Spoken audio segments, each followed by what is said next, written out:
ములుగు జిల్లాలో ఒక యువకుడి అదృశ్య మిస్టరీగా మారింది. వారం రోజులుగా ఒక యువకుడి జాడ కనిపించడం లేదు. వెంకటాపురంకు చెందిన సాయి ప్రకాష్ కొద్ది రోజులుగా కనిపించడం లేదు. అతను కొద్ది రోజులుగా స్వచ్ఛంద సంస్థను నిర్వహిస్తున్నాడు. సాయి ప్రకాష్ బ్లడ్ క్యాంపుల ఏర్పాటుతో మంచి గుర్తింపు కూడా తెచ్చుకున్నాడు. ఇప్పుడు మీరు ఆర్టీవీ స్క్రీన్ పైన చూస్తున్న ఈ వ్యక్తి పేరు సాయి ప్రకాష్. కొన్ని రోజుల నుంచి కనిపించడం లేదు. సొంత కారును అద్దెకు తిప్పుతూ సాయి ప్రకాష్ జీవనోపాధి పొందుతున్నాడు. సామాజిక సేవా కార్యక్రమాల్లో కూడా పాల్గొంటున్నాడు. ఈ నెల 15వ తారీఖు సాయంత్రం నుంచి అతను కనిపించడం లేదు.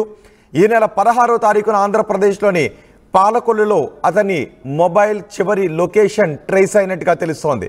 సాయి ప్రకాష్ ఒక కేసులో ఐ విట్నెస్గా ఉన్నట్టుగా తెలుస్తోంది. సాయి ప్రకాష్ మిస్సింగ్ విషయంలో ఒక కొత్త కోణం వెలుగులోకి వచ్చింది. ఒక ప్రధాన కేసులో సాయి ప్రకాష్ ఐ విట్నెస్గా ఉన్నట్టుగా తెలుస్తోంది. సాయి ప్రకాష్ ఐ విట్నెస్గా ఉన్న కేసులో ఒక ఉద్యోగి సస్పెండ్ అయ్యాడు. అయితే ఆ సస్పెండ్ అయిన ఉద్యోగి సాయి ప్రకాష్ పై కొన్ని రోజులుగా రెక్కి నిర్వహిస్తున్నట్టుగా తెలుస్తోంది. అతను ఎక్కడుంటున్నాడు, ఎక్కడికి వెళ్తున్నాడు అనే వివరాలను సాయి ప్రకాష్ ఐ విట్నెస్గా ఉన్న కేసులో సస్పెండ్ అయిన ఉద్యోగి సేకరిస్తున్నట్టుగా తెలుస్తోంది. ఇప్పుడు సాయి ప్రకాష్ మొబైల్ చివరి లొకేషన్ ఆంధ్రప్రదేశ్లోని పాలకొల్లులో కనిపించింది. సాయి ప్రకాష్ వరంగల్ జిల్లాకు చెందిన వ్యక్తి. మరి పాలకొల్లులో ఎందుకు అతని ఫోన్ లొకేషన్ ట్రేస్ అయింది?